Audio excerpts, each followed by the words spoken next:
Oi pessoal, tudo bem? Como você pode ver, nós já começamos a obra da Igreja do Conjunto Ceará e você não pode ficar de fora desse projeto. Então a gente começou, nós temos o primeiro passo, mas agora a gente precisa continuar até o fim e testemunhar com grande gratidão esse tempo maravilhoso. Você pode ver que a obra já começou.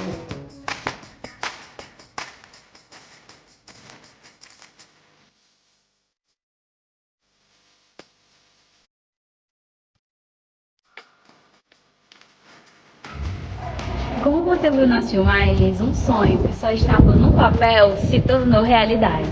E você pode continuar esse sonho tão especial através da sua doação. Então, venha participar conosco desse projeto que não pode parar.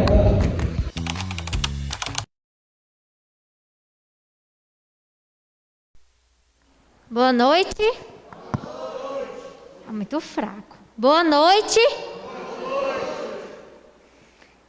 Irmão, quantos aqui gostam de bater foto? Tirar foto. Levanta a mão. Quantos gostam de bater foto? Vocês sabem quantas fotos são postadas por dia no Instagram? 60 milhões de fotos são postadas todos os dias lá no Instagram.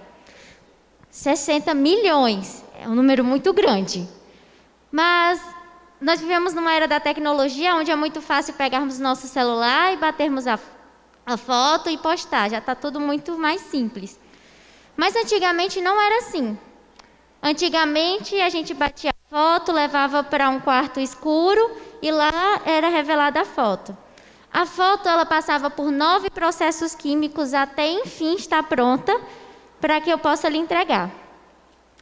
E quando nós pegamos, a pessoa está lá revelando a foto, se tiver um pouquinho de luz, perdeu todo o trabalho.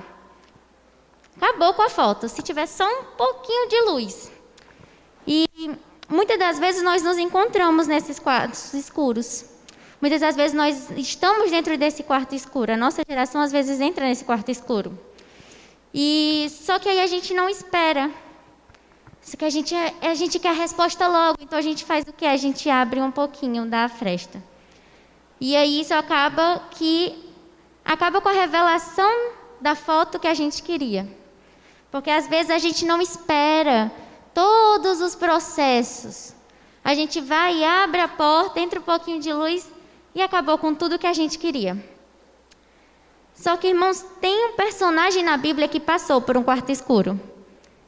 Que ele também precisou passar por vários processos até, enfim, ser revelado.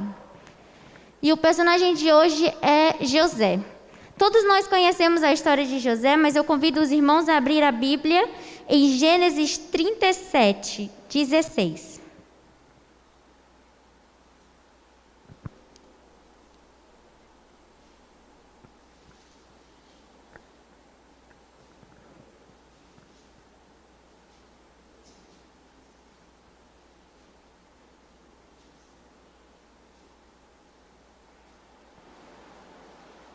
Amém?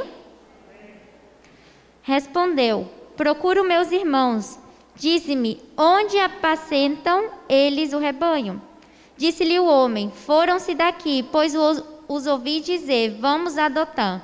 Então seguiu José atrás de seus irmãos e os achou em Dotã.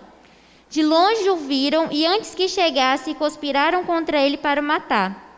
E diziam um ao outro: vem lá o tal sonhador. Vinde, pois, agora, matemo-lo e lancemo-lo numa dessas cisternas, e diremos: um animal selvagem comeu, e vejamos em que lhe darão sonhos. Mas Rubens, ouvindo isso, livrou-os das mãos dele e disse: não lhe tiremos a vida. Também lhes disse Rubem: não derrameis sangue, lançai-o nessa cisterna, que está no deserto, e não ponhais a mão sobre ele. Isto disse para o livrar deles, a fim de restituir ao pai. Mas logo que José chegou, seus irmãos despiram-no da túnica, a túnica talá de mangas compridas que o trazia, e tomando-o, lançaram na cisterna vazia e sem água.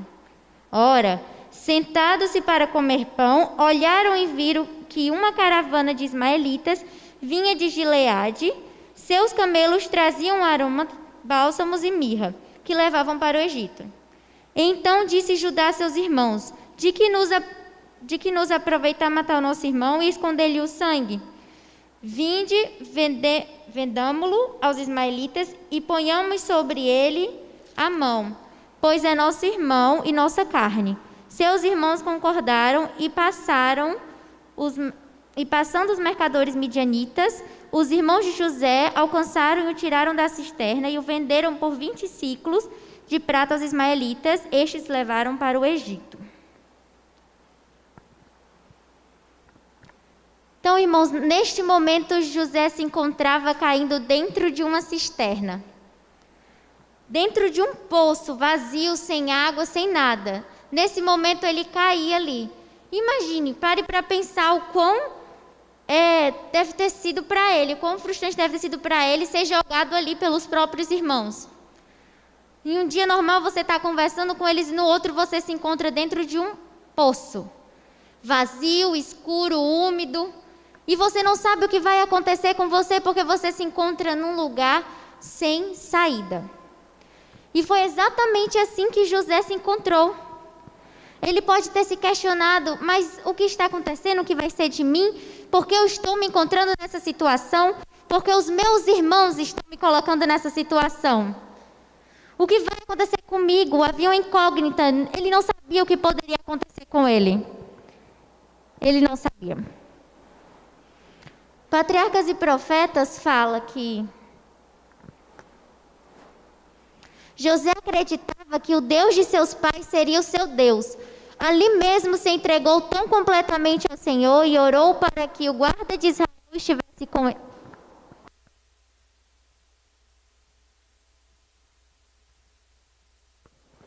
Estivesse com ele na terra do exílio. A experiência de um dia foi o ponto decisivo na vida de José. Sua terrível calamidade o transformara de uma criança mimada em um homem ponderado, corajoso e seguro de si. Irmãos, aquele local onde José caiu não era apenas um poço. Ali começava o processo de revelação de José. Foi ali no poço, o quarto escuro, onde Deus começou o processo na vida de José. Foi naquele fundo do poço que Deus começou a desenvolver confiança. Foi ali no fundo do poço que Deus começou a mostrar para José que ele precisava confiar no Deus dele. Foi naquele quarto escuro que Deus começava a moldar José. Tal confiança que José teve, que se entregou completamente a Deus. Ele não sabia o que seria dele, não sabia o que aconteceria, mas ele confiou. E quando nos encontramos no quarto escuro, quando nos encontramos em um poço, precisamos entender que esse processo é necessário. Da mesma forma como a foto, para ser revelada, ela precisa passar por 9 processos, nós também devemos passar por vários processos. Nós temos que passar por vários processos até estarmos chegando no nosso destino final. Amém?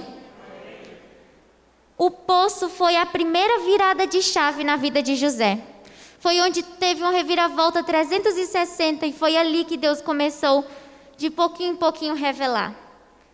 E quando nós nos encontramos neste poço, Deus fala assim: Thaís, você precisa confiar em Deus.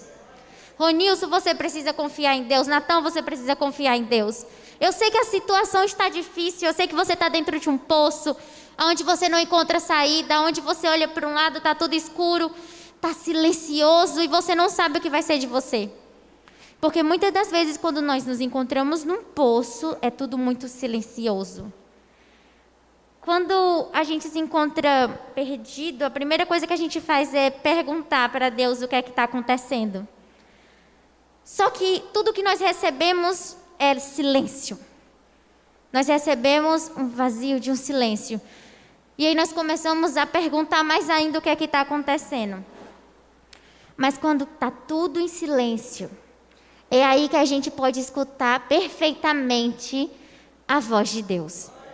É nesse momento onde você se encontra no lugar silencioso, no momento que você pensa que não há saída, que você se cala e consegue escutar perfeitamente a voz do Senhor. E ele fala: filho meu, confia como José acreditou em mim. Como ele acreditou, ele confiou, ele depositou toda a confiança nele, em mim. Jesus conseguiu transformar uma terrível calamidade que aconteceu na vida de José em uma bênção. Ele conseguiu transformar completamente aquele momento, aquela circunstância que poderia ter sido desastrosa, mas ele mudou completamente. E é isso que ele faz conosco, irmãos. Quando nos encontramos numa situação onde não conseguimos sair, ele fala conosco, ele nos fala: você precisa confiar em mim, filhinho, você precisa confiar em mim porque eu sou o teu Deus. Você precisa tão somente entregar nas minhas mãos. E o segundo local que José se encontra, eu peço aos irmãos que abram a Bíblia no capítulo 39, o verso 7. Antes de falarmos sobre o segundo ponto, pode voltar, Juninho. Antes de falarmos do segundo ponto, vamos falar um pouquinho sobre o que levou a chegar nesse segundo ponto. Capítulo 39, verso 7. Amém? Aconteceu depois dessas coisas que a mulher de seu senhor pôs os olhos em José e lhe disse: deita-te comigo. Ele, porém, recusou e disse à mulher do seu senhor: teme por mordomo e o meu senhor, e não sabe do que há em casa, pois tudo o que tem me passou ele às minhas mãos. Ele não é maior do que eu nesta casa, e nenhuma coisa me vetou, senão a ti, porque és sua mulher. Como, pois, cometeria eu tamanha maldade e pecaria contra o meu Deus? Naquele momento, José se encontrava em mais uma situação onde ele não imaginava que poderia acontecer com ele novamente, outra situação que ele se encontrava perdido. Porém, o Senhor prosperou a José, mas em meio à sua prosperidade surgiu a mais negra adversidade. A esposa do seu senhor era uma mulher licenciosa, alguém que procurou encaminhar-lhe os passos para o inferno. Entregaria José o ouro moral do caráter diante das seduções de uma mulher corrupta? Lembrar-se-ia de que os olhos de Deus estavam sobre ele? Nesse momento, José se encontrava em outra situação. Pois, se ele se deitasse com a mulher de Potifar, ninguém saberia, concorda? Ninguém ia saber, só iriam descobrir depois. Mas ele poderia ter feito isso, não poderia? Teria sido muito fácil ele fazer isso e pronto. Mas não, José não fez isso. Primeira coisa que José fez foi olhou para cima. Por que ele olhou para o alto e não para o lado, para baixo, para trás? Ele olhou para cima em sinal de dependência com o Senhor. Ele sabia que o socorro dele vem da onde? De Deus. Ele sabia que somente ali ele encontraria uma escapatória para aquela situação. E ele não deixou, e ele fala: como, pois, eu cometeria tamanha maldade e pecaria contra o meu Deus? Como eu poderia fazer isso com o Deus que me tirou do poço? Como eu poderia fazer isso com Ele que me trouxe até aqui? Eu estou bem, estou com vida, estou com saúde. Como eu poderia fazer isso com Ele? Não seria justo. E agora ele se encontra em mais outra situação. Mais adiante no verso 19. Antes de lermos, vou pedir só para o Juninho passar, que tem mais uma parte. José calmamente volveu os olhos para o céu em busca de ajuda.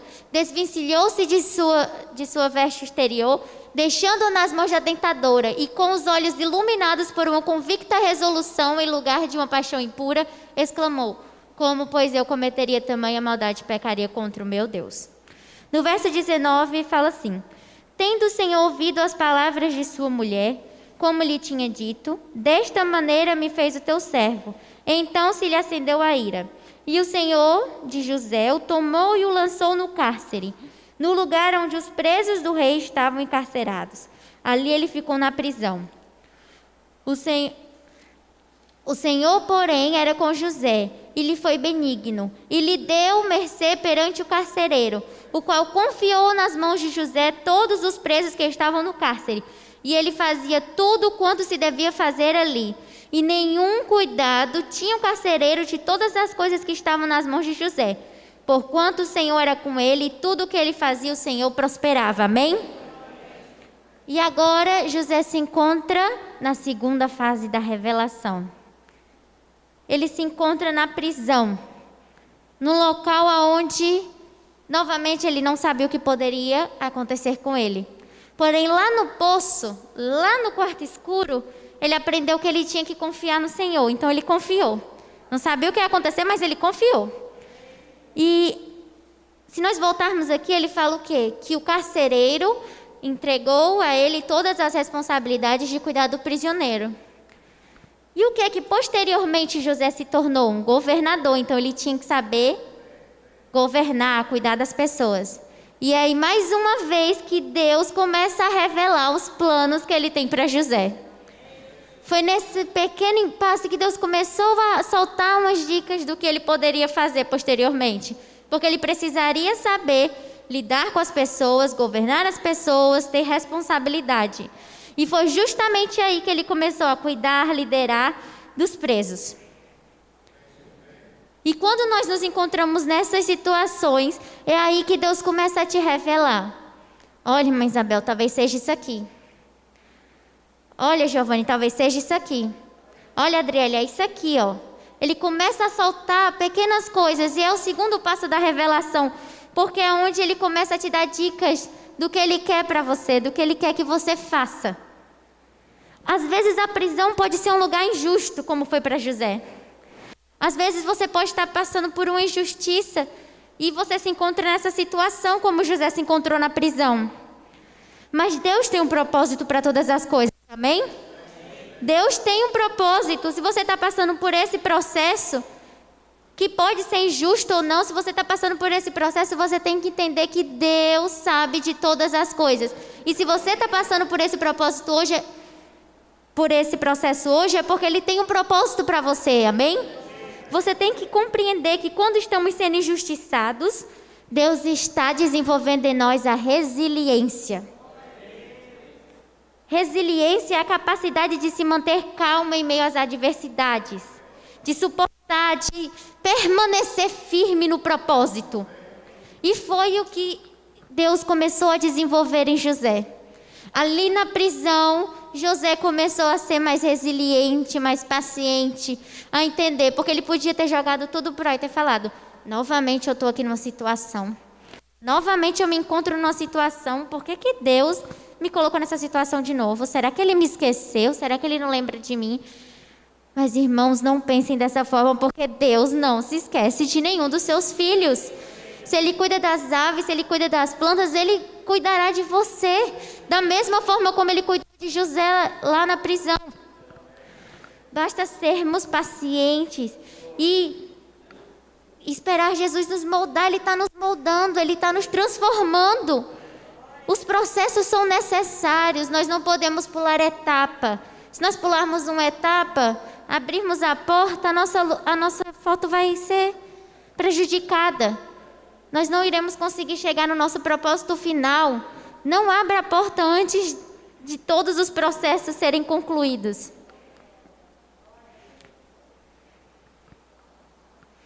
E aí José se encontra nessa situação e lá dentro ele faz o quê? Ele interpreta 2 sonhos. Então ele ajuda mais 2 outras pessoas. Pode passar. Tão depressa entrou na vida de prisioneiro, pôs em exercício todo o brilho de seus princípios cristãos na vida prática. Começou a tornar-se útil aos outros, tomou parte nas tribulações de seus companheiros de prisão. E nesse momento, José começa a exercer aquilo que ele aprendeu lá no início. Aquilo que a Melissa aprendeu com a Thaís, lá no início, que a Thaís contava para ela as histórias bíblicas.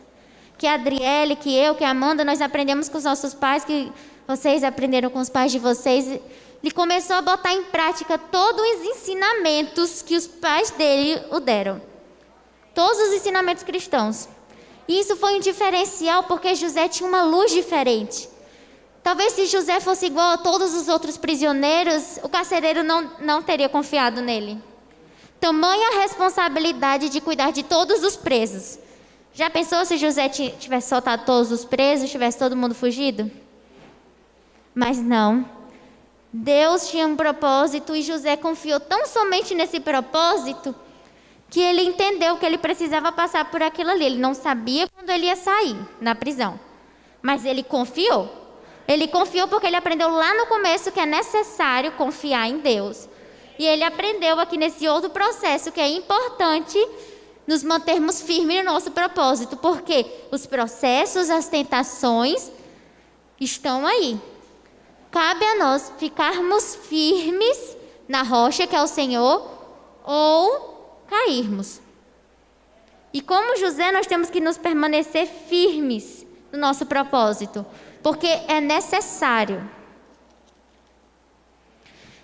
E agora, José se encontra na sua última parte, no terceiro e último processo que ele precisou passar.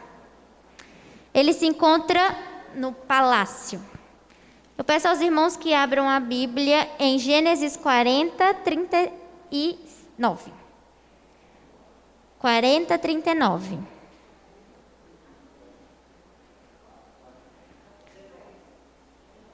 Capítulo 40, verso 39.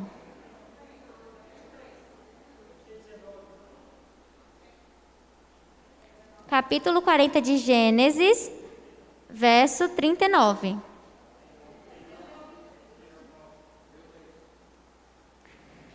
Depois disso, Faraó a José, visto que Deus fez saber tudo isto. 41, irmãos, desculpa. Depois disto, Faraó a José, visto que Deus fez saber tudo isto, ninguém há tão ajuizado e sábio como tu. Administrarás a minha casa e a tua palavra obedecerá a todo o meu povo. Somente no trono eu serei maior do que tu. 42. Então tirou Faraó o anel de sinete da sua mão e pôs na mão de José. Fê-lo vestir roupas de linho fino e lhe pôs ao pescoço um colar de ouro. E nesse momento, irmãos, José se encontrava na última parte do seu processo. O último processo que ele precisou passar. Ele chegou no momento onde Deus revelou de forma ampla o que ele precisava exercer, amém? Nesse momento da vida de José, Deus mostrou para ele, é isso que eu quero que você faça. Foi para isso que eu fiz você passar por todos os processos. Todos os processos, cada um. Poço, prisão, a mulher de Potifar, e agora ele se encontra no palácio. De todos os processos que ele passou, ele aprendeu alguma coisa. Deus o moldou de alguma forma. Como todo processo que nós passamos, Deus nos molda de alguma forma. De alguma forma ele vai te dar uma lição, vai te mostrar alguma coisa. A responsabilidade e o peso da glória são grandes. E é necessário uma base bem alicerçada para aguentar. E todos os processos da vida de José o moldaram para que ele pudesse aguentar essa responsabilidade de cuidar de um povo. A responsabilidade de administrar um povo. Da mesma forma como todos os processos te capacita e te torna cada vez mais forte e responsável para aguentar o peso e a responsabilidade de pregar o evangelho, de cumprir com o teu propósito final. Porque aqui na terra não é o nosso destino final, aqui é apenas uma parada. Nosso destino final é nas mansões celestiais, amém? Os processos, nossa vida no processo autoriza a nossa vida no palácio. Todos os nossos processos nos moldam de alguma forma para que possamos chegar no nosso destino final, que é na mansão celestial com o Senhor. Tudo que nós passamos na nossa vida, tudo que José passou na vida dele, foram processos. E esses processos os moldaram. Ele aprendeu a confiar, a ser resiliente, a administrar e a ter responsabilidade.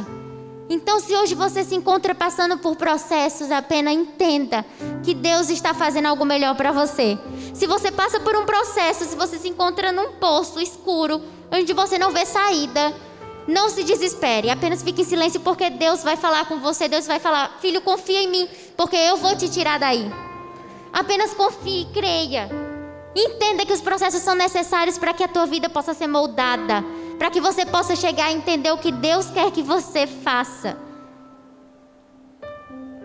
Irmãos, a nossa vida no processo, ela valida a nossa vida no palácio. Amém? Convido a igreja, vamos curvar nossas frontes. Querido Deus, amado Pai, Senhor, nós estamos aqui na Tua presença, na Tua casa.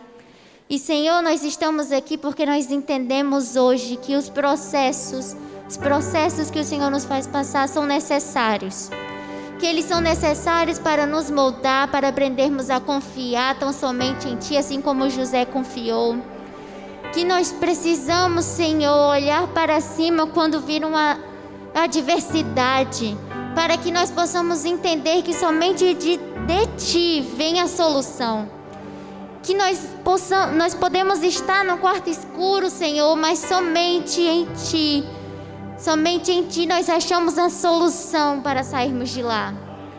Senhor, que nós possamos sair daqui hoje reavivados e sabendo, entendendo e compreendendo que os processos são necessários. Que assim como para se revelar uma foto precisa de processos, assim como José passou por processos, nós também passamos diariamente por processos. E que aqui não é a nossa estadia final, que nós precisamos passar por isso para chegarmos ao nosso destino final, que é contigo no lar celestial. Que nós possamos sair daqui com este entendimento, que o Senhor possa nos abençoar e nos guiar de volta para casa, Senhor. Vem ser com o Teu povo que chama pelo Teu nome. Que nós possamos sair daqui reavivados. Em nome de Jesus, amém.